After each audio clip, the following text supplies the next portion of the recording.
భక్తివన్ ప్రేక్షకులకు శుభోదయం 2/1/2025 స్వస్తి శ్రీ చాంద్రమానం క్రోధినామ సంవత్సరం దక్షిణాయనం హేమంత ఋతువు పుష్యమాసం శుక్లపక్ష తదియ గురువారం తదియ రాత్రి 2:18 వరకు నక్షత్రం శ్రవణ నక్షత్రం రాత్రి 12:45 వరకు శేషవర్జ్యం ఈరోజు ఉదయం 6:38 తెల్లవారుజాము 4:38 రేపు ఉదయం 6:10 వరకు వర్జాలు దుర్ముహూర్తాలు ఈరోజు ఉదయం 10:14 నుండి 10:50 వరకు మళ్ళీ మధ్యాహ్నం 2:37 నుండి 3:21 వరకు సూర్యోదయం 6:35 సూర్యాస్తమయం 5:33 అమృత గడియలు మధ్యాహ్నం 2:31 నుండి 4:06 వరకు రాహుకాలం మధ్యాహ్నం 1:30 నుండి 3 వరకు రాహుకాలం శుభ సమయం ఉదయం 8:30 నుండి 9:15 వరకు సాయంత్రం అంటే మధ్యాహ్నం 2:50 నుండి 3:30 వరకు శుభకాలం అర్షణ యోగం సాయంత్రం 4:54 తైతులం మధ్యాహ్నం 2:49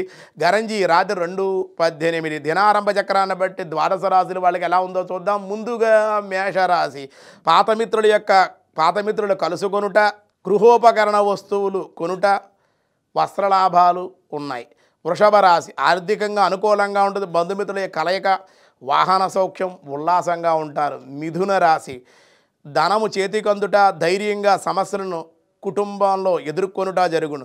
కర్కాటక రాశి ఊహించినటువంటి పరిణామాలు అపవాదాలు శారీరకంగా అనారోగ్యము ఉంది. దేవాలయ దర్శనాలు మౌన వ్రతం పాటించడం అన్ని విధాలుగా మీకు యోగ్యం. సింహరాశి సోదరులతో విరోధాలు రక్తం కళ్ళచూచుట వాహన ప్రమాదాలు ప్రయాణాలు వాయిదా వేసుకోవడం ఎంతైనా మంచిది. కన్యా రాశి విందు వినోదాల్లో పాల్గొనుట దూర ప్రయాణాలు పాత మిత్రుల యొక్క కలయిక. తులారాశి స్త్రీ సౌఖ్యం కీర్తిలాభం చేయి వృత్తి వ్యాపారాల్లో కలిసి వచ్చే అవకాశం. వృశ్చిక రాశి అనుకూలం ధనవృద్ధి ఈరోజు ఆరోగ్యం బాగుండుట సంతృప్తికరంగా ఉంటుంది. ధనస్సు రాశి ఇతరుల విషయాలలో జోక్యం చేసుకునుట కొంచెం సమస్యలు ఎదురెదవలసి వస్తున్న సమస్యలు అనేక సమస్యలు కొంచెం ఇబ్బంది పెట్టే అవకాశం. ఆర్థికంగా కూడా ఇబ్బంది ధనానికి కూడా కొంచెం ఇబ్బందిగా ఉండే అవకాశం. మకర రాశి నూతనమైన పరిచయాలు వ్యవహార జయములు శత్రువులే మిత్రులై మీకు మేలు చేసే అవకాశం. కుంభరాశి సంతాన సౌఖ్యం చేయి వృత్తి వ్యాపారాల్లో లాభాలు చిరకాల మిత్రుల యొక్క కలయిక. మీనరాశి స్వల్పంగా శ్రమ ఊహించని సంఘటనలు జరుగును మనస్తాపానికి గురి అయ్యే అవకాశం. దేవాలయ దర్శనం భగవద్ ఆరాధన కూడా మీకు మేలు చేసే అవకాశం ఉంది. ఈరోజు విష్ణు సహస్రనామంలో ఏం చెబుతున్నారో చూద్దాం. వ్యాసాయ విష్ణు రూపాయ వ్యాస రూపాయ విష్ణవే అమృతాం శుద్ధవో భాను శశిబిందు సురేశ్వర ఔషధం జగతస్సేతు సత్యధర్మ పరాక్రమ 7 నామాలు ఈ శ్లోకంలో పరమాత్మ ఉన్నాయి. అందులో అమృతాం సుద్భవ అన్నారు. అమృతాం సుద్భవాయ నమః తన అమృతమైనటువంటి కిరణముల చేత సస్యమును పోషించువాడగుడ చేత చంద్రునకు అమృతాంశు అనే పేరు కలిగినది కనుక అలాగే క్షీరసాగర మదనకాలమున అట్టి చంద్రుడికి జనన కారణమైనటువంటి వాడు పరమాత్మ. క్షీరసాగర నివాసియగు మహావిష్ణువు గుడ్డ చేత ఆయన అమృతాంశోద్భవ అని ప్రశంసనీయుడయ్యాడు. తాత్వికంగా చంద్రుడు మనస్సుకు అధిష్టానం. చంద్రమా మనసోజాత అని చెప్పాం.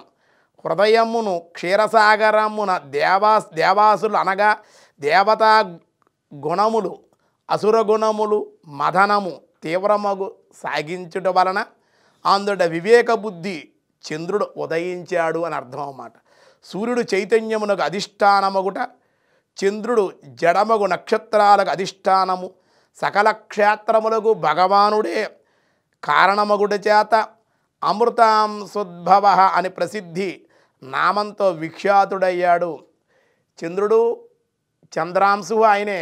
సూర్యుడి ద్వారా చైతన్యం సూర్యోదయం అయిందంటే కనుక అవ్వకముందే మానవులకి చలనం రావాలి కదలాలి లేవాలి అంటే కూడా భగవశక్తి కావాలి. ఇదే అందుకే సూర్యోదయం ముందే లేవాలంటారన్నమాట. కనుక అమృతాన్ని చంద్రుడి ద్వారా తన కిరణాల ద్వారా అమృతాన్ని ఉత్పత్తి చేసేటువంటి వాడు చంద్రుల్లో అమృతాన్ని ప్రవేశపెట్టినటువంటి వాడు సూర్యకాంతి ద్వారా చైతన్యాన్ని ఇచ్చేటువంటి వాడు కనుక పరమాత్మ అమృతాం సుద్భవాయ నమః అన్నారు. మిగతా విషయాలు రేపు చూద్దాం. ఈరోజు స్వస్తి.